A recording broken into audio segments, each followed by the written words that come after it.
Students. तो आज के इस वीडियो में आपका स्वागत है।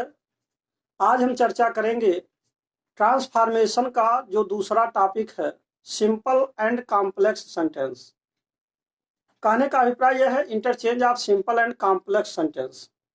आज हम इसी के बारे में देखेंगे कि किस तरीके से किसी भी सिंपल सेंटेंस को कॉम्प्लेक्स सेंटेंस में ट्रांसफॉर्मेशन किया जाएगा। तो आइए देखते हैं। अब जैसा कि ट्रांसफॉर्मेशन आपका चल रहा है और इसमें दूसरा पॉइंट है interchange of simple and complex sentence, यानी कि किसी भी सिंपल सेंटेंस को कॉम्प्लेक्स सेंटेंस में रूपांतरित करना या ट्रांसफॉर्मेशन करना। तो इसमें लिखा हुआ है कि किसी भी सिंपल सेंटेंस को कॉम्प्लेक्स सेंटेंस के मुख्य 3 नियमों यानी कि नाउन क्लॉज, एडजेक्टिव क्लॉज एवं एडवर्ब क्लॉज के नियमों में विस्तार करके ट्रांसफॉर्मेशन किया जाता है। कहने का मतलब यह है कि अगर कोई सिंपल सेंटेंस के वाक्य हो और उनको अगर हमें कॉम्प्लेक्स सेंटेंस में ट्रांसफॉर्मेशन करना हो तो हम क्या करेंगे। कॉम्प्लेक्स सेंटेंस के 3 जो नियम हैं, मुख्य नियम हैं, जिसको हम कहेंगे नाउन क्लॉज, एडजेक्टिव क्लॉज और एडवर्ब क्लॉज, उसमें विस्तार करके हम ट्रांसफॉर्मेशन करेंगे। अब जैसा कि हमने यहाँ पर 2 चार्ट बनाया हुआ है।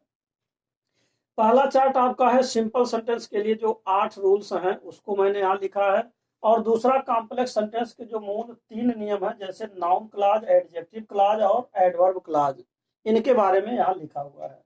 तो अब देखना यह है कि अगर कोई भी सिंपल सेंटेंस के जो वाक्य हैं वह इन नियमों में से किससे मेल कर रहे हैं, और दूसरी बात यह है कि जब हम कॉम्प्लेक्स सेंटेंस में इसे बदलेंगे तो इसे बारी बारी से हम आपको समझाएंगे। जैसे पहला जो आपका नाउन क्लॉज है, नाउन क्लॉज के हमने यहाँ पर 2 उदाहरण लिए हुए हैं। तो सबसे पहले नाउन क्लॉज को हम समझा देंगे, फिर आपका एडजेक्टिव क्लॉज चलेगा, फिर एडवर्ब क्लॉज। तो आइए देखते हैं उदाहरण नंबर एग्जाम्पल्स में। पहला उदाहरण जिसमें आप देख रहे हैं कि नाउन क्लॉज, यहाँ देखिए नाउन क्लॉज लिखा है, यानी कि नाउन क्लॉज को हम आपको सबसे पहले समझाएंगे।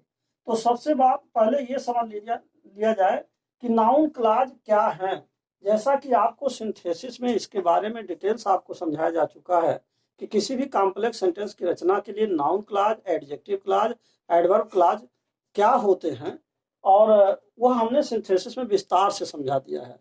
और उस सिंथेसिस का इस वीडियो के अंत में हम उसके डिस्क्रिप्शन में सिंथेसिस का लिंक दे देंगे, आप उसे देख सकते हैं और विस्तार से समझ सकते हैं।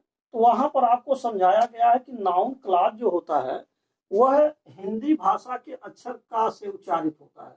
जब भी हम नाउन क्लॉज बनाते हैं तो उसका जो अर्थ आएगा वो हिंदी भाषा के अक्षर का से होगा। दूसरी बात यह है कि यह कोई न कोई इंट्रोगेटिव प्रोनाउन, जिसको आप आईपी कह सकते हैं, यानी कि या तो यह डब्लू अथवा एच, डब्लू या एच वर्ड से शुरू होता है।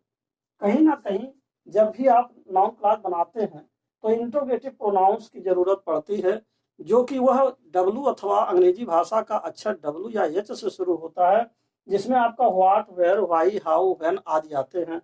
इसके अलावा कुछ कंजंक्शन भी लगता है। जैसे मान लीजिए आपका कंजंक्शन जैसे दैट आ जाए तो दैट कंजंक्शन लगते हैं, जैसे इफ हो गया, वेदर हो गए। इस तरीके से आपके जो कंजंक्शन आते हैं इसमें यूज किए जाते हैं और इन्हीं के द्वारा हम नाउन क्लॉज बनाते हैं। तो आइए अब शुरू करते हैं उदाहरण के बारे में। पहला उदाहरण लिखा है कि I expect to meet my friend tonight. इसका अर्थ हो रहा है कि मैं आज रात अपने मित्र से मिलूंगा, ये मैं उम्मीद करता हूँ, यानी मैं आशा करता हूँ कि आज रात मैं अपने मित्र से मिलूंगा। या दूसरे शब्दों में, मैं आज रात अपने मित्र से मिलने की आशा करता हूँ। तो ये आपका जो वाक्य बना यह सिंपल सेंटेंस हुआ, जिसको आप कह सकते हैं शॉर्ट में एस, यानी ये सिंपल सेंटेंस है। अब देखना यह कि अगर ये सिंपल सेंटेंस है तो ये सिंपल सेंटेंस के किस नियम को फॉलो कर रहा है। तो यहाँ अगर आप टू मीट को ले तो ये टू मीट जो है इन्फिनेटिव है, यानी कि यूज ऑफ इन्फिनेटिव का प्रयोग यहाँ पर किया गया है, क्योंकि इन्फिनेटिव में किसी भी वर्ब के फर्स्ट फॉर्म से पहले टू का प्रयोग किया जाता है, तो ये इन्फिनेटिव हो जाता है। अब आपको इन वाक्यों में से हमें सेपरेटेड यानी अलग अलग 2 वाक्य की रचना करना है। तो सबसे पहले हम ये लिख देंगे आई एक्सपेक्ट, जो लिखा है यह एक आपका पहला वाक्य बन जाएगा। आई एक्सपेक्ट हो जाएगा, ये पहला वाक्य हो गया। और दूसरा वाक्य जब हम बना रहे हैं तो जहां सिंपल इन्फिनेटिव है, इस सिंपल इन्फिनेटिव को बेयर इन्फिनेटिव में यानी कि विदाउट टू इन्फिनेटिव में बदलते हुए और इस वाक्य को हम लिख देंगे। अर्थात बेयर इन्फिनेटिव, जैसा कि आपको मालूम होगा कि इन्फिनेटिव दो प्रकार के हैं, एक सिंपल जिसमें टू प्लस वर्ब की फर्स्ट फॉर्म आता है, दूसरा बेयर इन्फिनेटिव जिसमें केवल वर्ब की फर्स्ट फॉर्म आते हैं। और बेयर इन्फिनेटिव का प्रयोग होता कहाँ है, जहां पर भी कोई भी मॉडल होंगे, जैसे विल हैं, शैल हैं, कैन हैं, मे हुआ, वुड हुआ, शुड हुआ, कुड हुआ, माइट हुआ, ये सभी मॉडल्स के आने पर ही हम बेयर इन्फिनेटिव लगाते हैं। इसीलिए यहाँ लिखा हुआ है आई शैल। अब शैल आपका एक मॉडल हो गया, तो शैल के साथ जो है आपने यहाँ मीट जो लगा दिया, यह जो मीट आ रहा है तो ये आपका जो है यानी कि ये बेयर इन्फिनेटिव होगा। तो इस तरीके से ये आपका पहला वाक्य हो गया और ये आपका दूसरा वाक्य हो गया, I shall meet my friend tonight. दो वाक्य बन गया। अब इनका हम कॉम्प्लेक्स सेंटेंस में रूपांतरित करना सबसे आसान होगा, क्योंकि अगर देखा जाए ये कहा जा रहा है कि मैं आज रात अपने मित्र से मिलूंगा, यानी कि मैं आज रात अपने मित्र से मिलने की आशा करता हूं, अर्थात मैं आशा करता हूं कि आज रात मैं अपने मित्र से मिलूंगा। तो इसका मतलब ये हुआ कि आप इसको जब जोड़ेंगे, कॉम्प्लेक्स सेंटेंस में बनाएंगे, लिखेंगे, तो नाउन क्लॉज जैसे बनता है, हिंदी में अर्थ देता है का भाषा से, तो इस तरीके से इसमें जो कंजंक्शन आपका दैट आ रहा है, दैट से हम इसको जोड़ देंगे, तो इस तरीके से बन जाएगा I expect that I shall meet my friend tonight, यानी कि मैं आशा करता हूं कि आज रात मैं अपने मित्र से मिलूंगा, तो कि आज रात मैं अपने मित्र से मिलूंगा, that I shall meet my friend tonight, यही आपका नाउन क्लॉज बनेगा। इसी को हम कहेंगे नाउन क्लॉज। देखिए हिंदी में इसका पहचान हुआ क्या, मैं आशा करता हूं कि आज रात मैं अपने मित्र से मिलूंगा, तो ये हिंदी में की से अर्थ दे रहा है। दूसरा यह है कि that I shall meet my friend tonight, अंग्रेजी में अगर देखा जाए तो दैट से, यानी जहां पर ये कंजंक्शन आएंगे, जैसे what, where, why, how, when, if, whether, that, इनमें से अगर कोई आएगा तो ये नाउन क्लॉज बनाता है। तो इस तरीके से इसके अर्थ में और इसके अर्थ में कोई अंतर नहीं है, क्योंकि यहाँ सिंपल सेंटेंस का अर्थ दे रहा है कि मैं आज रात अपने मित्र से मिलने की आशा करता हूं, और यहाँ अर्थ दे रहा मैं आशा करता हूं कि मैं आज रात अपने मित्र से मिलूंगा। जब भी आप कॉम्प्लेक्स सेंटेंस बनाते हैं तो कॉम्प्लेक्स सेंटेंस में एक प्रिंसिपल क्लॉज होता है, एक सबऑर्डिनेट होता है। प्रिंसिपल क्लॉज हो गया मैं आशा करता हूं, इतना आपका प्रिंसिपल क्लॉज हो गया, और सबऑर्डिनेट में यह आपका नाउन क्लॉज हुआ। इस नाउन क्लॉज के द्वारा हमने इस वाक्य को जोड़ दिया। तो ये था आपका पहला उदाहरण, जिसको आपने सिंपल से इसको किसमें बदल दिया, ये बदल दिया आपने कॉम्प्लेक्स सेंटेंस में। ये आपका कॉम्प्लेक्स सेंटेंस हो गया, कॉम्प्लेक्स सेंटेंस। तो इसको आप लिख सकते हैं कॉम्प्लेक्स सेंटेंस शॉर्ट में। तो ये हो गया कॉम्प्लेक्स सेंटेंस। अब आइए उदाहरण नंबर 2 देखते हैं। इसमें लिखा है कि हिज ट्रांसफर इज सर्टेन, यानी कि उसका ट्रांसफर निश्चित है, उसका स्थानांतरण निश्चित है, उसका स्थानांतरण निश्चित है, यानी कि हिज ट्रांसफर इज सर्टेन। तो अब इसको हम कैसे दो लाइन बनाएंगे, दो वाक्य बनाएंगे। पहले देखिए जो यहाँ इज सर्टेन आ रहा है, इसको हम एक वाक्य बना देंगे, इट इज सर्टेन हो जाएगा, और यह एक तरह से प्रिंसिपल क्लॉज बन जाएगा। तो इट इज सर्टेन हो गया। अब हिज ट्रांसफर बच रहा, तो हिज से हम लिख देंगे ही, और यानी कि उसका ट्रांसफर होगा तो ही विल बी ट्रांसफर्ड हो जाएगा। इस वाक्य को आप जो है पैसिव वॉइस में लिख सकते हैं कि इट इज सर्टेन, यह निश्चित है, ही विल बी ट्रांसफर्ड, यानी उसका ट्रांसफर होगा। तो इस तरीके से या उसका स्थानांतरण होगा। तो जब इसको आप बदलेंगे कॉम्प्लेक्स में, तो फिर यही बात आएगी कि यह निश्चित है कि उसका ट्रांसफर होगा, तो फिर इसको भी हम की से जोड़ देंगे। तो जो भी अंडरलाइंड में यहाँ किया गया वाक्य है, यानी शब्द हैं, जो भी अंडरलाइंड वर्ड्स हैं, नाउन क्लॉज, यही आपका जो है नाउन क्लॉज बन जाएंगे। और ये जो है नाउन क्लॉज बना रहे हैं, और इसमें क्या आ रहा है, इसमें भी दैट, कंजंक्शन दैट का प्रयोग हो रहा है। और जैसा कि इस पहले वाले भी उदाहरण में कंजंक्शन दैट आया है और यहाँ पर भी दैट आया है, तो ये दोनों ही आपका नाउन क्लॉज बना रहे हैं, सबऑर्डिनेट क्लॉज हैं, और इसमें आपका ये नाउन क्लॉज के दोनों उदाहरण हैं। इस तरीके से हम किसी भी, जैसे कि ये पहला वाक्य आपका सिंपल सेंटेंस है, यानी यस यस है, और दूसरे वाक्य को अगर देखा जाए तो ये आपका कॉम्प्लेक्स सेंटेंस है। तो कहने का मतलब मेरा ये है कि किसी भी तरह के किसी भी तरीके से आप जो है, ये देखिए, ये आपका सिंपल कॉम्प्लेक्स सेंटेंस हो गया। किसी भी तरीके से एक ही पॉइंट यहाँ समझने लायक है कि जो पहला वाक्य लिखा जा रहा है ये आपका सिंपल सेंटेंस है, और जो लास्ट में जोड़ा जा रहा कॉम्प्लेक्स सेंटेंस है तो ये सिंपल और कॉम्प्लेक्स, यानी इसके सेंटेंस के रचना में अंतर जरूर है, परंतु इसके जो मीनिंग है, जो अर्थ है, उसमें कोई अंतर नहीं है। देखिए, I expect to meet my friend tonight ये लिखा है, और यहाँ expect that I shall meet to my friend tonight, और यहाँ लिखा it is his transfer is certain, यानी उसका ट्रांसफर निश्चित है। और यहाँ कहा जा रहा है it is certain that he will transferred, he will be transferred, यानी यह निश्चित है कि उसका ट्रांसफर होगा या उसका ट्रांसफर किया जाएगा। तो ये था आपका नाउन क्लाज का, मैंने 2 उदाहरण समझा दिया। अब आपको एडजेक्टिव क्लाज के 2 उदाहरण हम और समझाने वाले हैं। तो अब आप देखिए एडजेक्टिव क्लाज के बारे में। तो अब आप देखिए नंबर 2 जो आपका है बी, यानी कि एडजेक्टिव क्लाज। अब आप एडजेक्टिव क्लाज का दूसरे पॉइंट का एग्जांपल्स देखेंगे।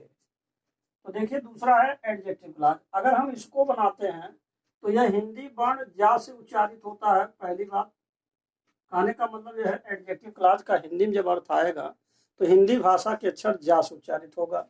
दूसरी बात यह है कि इसमें क्या लगता है, इसमें रिलेटिव प्रोनाउन होते हैं आरपी, और प्लस रिलेटिव एडवर्ब होते हैं जिसको हम शॉर्ट में आरए कहेंगे। अर्थात इन्हीं शब्दों को, जो प्रश्नवाचक शब्द हैं, आईपी हैं, इन इंट्रोगेटिव प्रोनाउन है, उन्हीं शब्दों की सहायता से हम रिलेटिव प्रोनाउन और आरए यानी रिलेटिव एडवर्ब का भी निर्माण करते हैं। यानी कि रिलेटिव प्रोनाउन और रिलेटिव एडवर्ब के द्वारा एडजेक्टिव क्लास बनाए जाते हैं। बस केवल अंतर ये आएगा, ये हिंदी भाषा के अक्षर जा से उच्चारित होगा। दूसरी बात यह है कि जब हम ऐसे प्रोनाउंस का प्रयोग करते हैं एडजेक्टिव क्लास बनाने में, तो इसमें जो है जैसे आरपी हो चाहे आरए हो, उनसे पहले कोई ना कोई उपयुक्त नाउन का आना अनिवार्य है। अब आप आगे देखिए उदाहरणों को, तब समझ में आएगा। अब देखिए उदाहरण नंबर 1, इसमें क्या है, जैसे इसमें लिखा हुआ है कि the boy standing there is my brother. ये आपका सिंपल सेंटेंस है जिसको आप यस कहेंगे। यानी कि कहने का मतलब यह है कि सिंपल सेंटेंस, यह सिंपल सेंटेंस के किसी ना किसी नियम से ये मिल रहा है।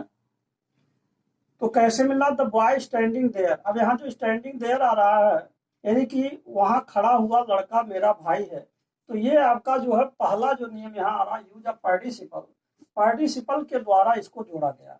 अब रही बात है, इसको 2 वाक्य जब बनाएंगे तो पहला वाक्य बनेगा the boy is standing there, और फिर लिखेंगे ही इज माई ब्रदर, यानी लड़का वहां खड़ा है और वह मेरा भाई है। तो कहने का अभिप्राय यह है कि जो लड़का वहां खड़ा है, तब हम इसको जो से जोड़ेंगे, the boy who is standing there is my brother. तो ये आपका बन जाएगा कॉम्प्लेक्स सेंटेंस, ये आपका कॉम्प्लेक्स सेंटेंस बन जाएगा, कॉम्प्लेक्स सेंटेंस हो जाएगा सेंटेंस। तो अब आप जरा देखिए कि अगर ये कॉम्प्लेक्स सेंटेंस बना तो इसमें जो हु से लेकर के ये वाक्य आ रहा, हु से पहले अगर आप देखिए तो यहाँ द बॉय जो आ रहा है ये आपका नाउन है, और जबकि जो हु आ रहा है इसको हम शॉर्ट में आरपी कह सकते हैं। यहाँ जो हु आ रहा है यह है आपका रिलेटिव प्रोनाउन है, आरपी है। आरपी के द्वारा इसको जोड़ा गया, लेकिन इससे पहले जो नाउन आया इसका आना अनिवार्य है, तभी यह हिंदी में अर्थ जा से देगा। तब यह अर्थ बनेगा कि the boy who is standing there is my brother, यानी वो लड़का जो वहां खड़ा है वह मेरा भाई है। तो ये था आपका पहला उदाहरण। अब आप दूसरे उदाहरण को देखिए, जैसे गुड बॉयज वर्क हार्ड, यानी अच्छे लड़के कठोर मेहनत करते हैं, परिश्रम करते हैं, यानी अच्छे लड़के जो है कठोर मेहनत करते हैं, कठिन मेहनत करते हैं। तो यहाँ पर ये कहा जा रहा है कि ये भी आपका सिंपल सेंटेंस हुआ, और यह सिंपल सेंटेंस कैसे हुआ, किस नियम को फॉलो करा, यानी गुड बॉय, यानी कि जो लड़के अच्छे हैं, यानी कि एडजेक्टिव के नियमानुसार ये चल रहा है, यूज ऑफ एडजेक्टिव, यानी 6वें नियम को ये फॉलो कर रहा है। अब इसको जब हम अलग अलग वाक्य बना रहे हैं तो लिखेंगे सम बॉयज आर गुड, कुछ लड़के अच्छे होते हैं, और फिर इन बॉयज का प्रोनाउन बना देंगे दे वर्क हार्ड, और वे लोग कठोर मेहनत करते हैं। तो ऐसे स्थिति में सम बॉयज, यानी कि सम बॉयज आर गुड, कुछ लड़के अच्छे होते हैं। तो जब इसको हम कॉम्प्लेक्स बनाएंगे तो लिखेंगे the boys who are good, यानी कि वे लड़के जो अच्छे होते हैं। तो यहाँ पर भी वही बात है, ये देखिए आपका आरपी हो गया, जो यहाँ हु आया ये आरपी है, और इससे पहले जो द बॉयज आ रहा है ये नाउन है, और इसी कारण से ये हिंदी में अर्थ जा से देगा कि the boys who are good, वे लड़के जो अच्छे होते हैं, वर्क हार्ड, वो कठोर मेहनत करते हैं। तो इस प्रकार आपने देखा दूसरा जो एडजेक्टिव क्लॉज है जिसका हिंदी में अर्थ जा से निकाला जाता है, तो हम इस सिंपल सेंटेंस को और इस एडजेक्टिव क्लॉज में बदलते हुए इसको हमने कॉम्प्लेक्स सेंटेंस में चेंज कर दिया। तो ये बन गया आपका कॉम्प्लेक्स सेंटेंस हो गया, कॉम्प्लेक्स सेंटेंस। तो इस तरीके से आपका सिंपल सेंटेंस कॉम्प्लेक्स सेंटेंस में ट्रांसफॉर्म हो गया। हालांकि दोनों के वाक्यों में कोई भी अंतर नहीं, चाहे कहिए गुड बॉयज वर्क हार्ड, अच्छे लड़के कठोर मेहनत करते हैं, और या तो आप ये कहिए वे लड़के जो अच्छे होते हैं कठोर मेहनत करते हैं, तो दोनों का अर्थ लगभग समान है। इसी प्रकार आपका वह लड़का जो वहाँ खड़ा है मेरा भाई है, और और यहाँ अगर देखा जाए यानी वहाँ खड़ा हुआ लड़का मेरा भाई है, तो वह लड़का जो वहाँ खड़ा है मेरा भाई, इन दोनों के भी अर्थ में कोई अंतर नहीं है। तो इस प्रकार आपका ये जो सिंपल सेंटेंस था वो कॉम्प्लेक्स सेंटेंस के एडजेक्टिव क्लॉज में चेंज हो गया। अब आप देखेंगे तीसरा जो आपका है एडवर्ब क्लॉज के बारे में, अब उसका उदाहरण देखिए। तो अब आप देखिए तीसरा पॉइंट आपका है एडवर्ब क्लॉज। तो ये जो तीसरा पॉइंट है एडवर्ब क्लॉज, तो इसमें कैसे हम इसको बनाते हैं, देखिए इसमें आपका सबऑर्डिनेटिंग कंजंक्शंस लगते हैं, जिसके बारे में हमने आपको बतलाया था उसमें, जिसमें एक सूत्र है, एक तरह से समझ सकते हैं इस सूत्र के द्वारा, जैसे टीएम है प्लस 2p है और प्लस 2r है और इसके बाद प्लस 3c, यह एक सूत्र के द्वारा जो सबऑर्डिनेटिंग कंजंक्शन संख्या में 9 है, तो उन 9 तरह के कंजंक्शंस का प्रयोग करते हुए एडवर्ब क्लॉज बनाए जाते हैं। तो आइए देखते हैं पहला उदाहरण। इसमें पहला एग्जांपल लिखा है he was absent due to illness. तो यह वाक्य आपका सिंपल सेंटेंस है, और सिंपल सेंटेंस के किस नियम से बन रहा है, देखिए ड्यू टू आपका प्रीपोजिशन है, यानी use of preposition before any noun और जीराम, चौथा नियम यहाँ फॉलो हो रहा है। जब हम इसको दो वाक्य बनाएंगे तो पहला वाक्य बनेगा ही वाज इल, यानी कि इलनेस से हम बना देंगे ही वाज इल, और वाज क्यों आया, क्योंकि ही वाज एब्सेंट यहाँ लिखा हुआ, दूसरी लाइन को ही वाज एब्सेंट यहाँ लिख देंगे। तो ये सेपरेटेड दो लाइन्स हो गए। अब इसको जब हम कॉम्प्लेक्स सेंटेंस में जोड़ेंगे तो अब इसके अर्थ के आधार पर देखा जाए कि ही वाज इल, वह बीमार था, यानी कि वह बीमार था और वह एब्सेंट था। तो कहने का मतलब यह है कि चूंकि वह बीमार था और वह एब्सेंट था, तो इसी तरीके से आप इसको लिख सकते हैं एज ही वाज इल, क्योंकि इसमें जब आप जोड़ेंगे तो इसमें कौन सा कंजंक्शन आ रहा है, चूंकि वह बीमार था, तो इसमें आपका जैसे समय है, टाइम है, प्लस मैनर है, फिर टू बी प्लेस है, पर्पज है, फिर आपका रीजन है, रिजल्ट है, तो उसमें से ये रीजन आ रहा है, रीजन इंडिकेटिव कंजंक्शन आ रहा है, जिसका प्रयोग इसमें किए जा रहे हैं। तो इस तरीके से एज से हम इसको जोड़ देंगे, as he was in, he was absent. अब आप उदाहरण नंबर 2 देखिए, on entering the room I saw snake, इसमें क्या स्थिति है, ऑन इंटरिंग। अब देखिए प्रीपोजिशन का प्रयोग हो रहा है, यहाँ पर ऑन आ रहा है और ये आपका जिरेंड है, इंटरिंग जो आया ये जिरेंड है। तो यूज ऑफ प्रीपोजिशन, फिर यही चौथा नियम इसमें लागू हो रहा है। चौथे नियम से यह सिंपल सेंटेंस बनाया गया है, ये आपका सिंपल सेंटेंस है। और उसके बाद जो है जब इसको हम दोनों सेपरेटेड अलग अलग लाइन्स बनाएंगे तो क्या हो जाएगा, जैसे आई सा स्नेक एक लाइन आपका ये उतर जाएगा, तो इसी टेंस में, जिस टेंस में ये पहली लाइन आ रही है आपका आई सा, यह लाइन आ रहा है पास्ट टेंस में, तो इसको भी पास्ट में लिख देंगे, यानी कि आई इंटर्ड, जो इसमें इंटरिंग वर्ब है इसको सेकंड फॉर्म में कर देंगे, आई इंटर्ड द रूम हो जाएगा, आई सा स्नेक। अब इन दोनों वाक्यों को देखेंगे तो अब इसके किस नियम से जोड़ेंगे, अब इसमें जैसे मान लीजिए टाइम इंडिकेटिव जो कंजंक्शन है, जैसे मान लीजिए आपका व्हेन है और उसमें आपका एज सून एज है, व्हेनेवर है, फिर आपका जो है उसमें आता है टिल है, अनटिल है, बिफोर है, आफ्टर, ये सारे कंजंक्शन टाइम में आते हैं। तो इसमें हमने जोड़ दिया है व्हेन से, तो ये व्हेन जो है टाइम इंडिकेटिव कंजंक्शन होगा। तो when I entered the room, यानी कि जब मैं कमरे में प्रवेश किया तो मैंने एक सर्प देखा। तो इस तरीके से ये आपका कॉम्प्लेक्स सेंटेंस बन गया, कॉम्प्लेक्स सेंटेंस हो गया, ये कॉम्प्लेक्स सेंटेंस हो गया। और जबकि आपका यहाँ पर ये पहले उदाहरण का कॉम्प्लेक्स सेंटेंस आपका ये हो गया कॉम्प्लेक्स सेंटेंस। तो इस तरीके से आपने देखा कि कोई भी सिंपल सेंटेंस को कॉम्प्लेक्स सेंटेंस के एडवर्ब क्लॉज में अगर बनाना हो तो एडवर्ब क्लॉज में जो 9 तरह के कंजंक्शंस हैं, सबऑर्डिनेट कंजंक्शंस हैं, सबऑर्डिनेटिंग कंजंक्शन जिसे कहेंगे, उनकी सहायता से हम इनको जोड़ सकते हैं। तो इस तरीके से आपने interchange of simple and complex sentence जो ये था कि सिंपल सेंटेंस को कॉम्प्लेक्स सेंटेंस में, और उसके जो नाउन क्लॉज हैं, जैसे यहाँ लिखा हुआ है कि नाउन क्लॉज तथा एडजेक्टिव क्लॉज और एडवर्ब क्लॉज के नियमों में विस्तार करके हमने आपको समझा दिया है। और मुझे आशा है कि आपको ये नियम, सारे नियम जो भी समझाए गए हैं, ये अच्छी तरीके से समझ में आ भी गए होंगे।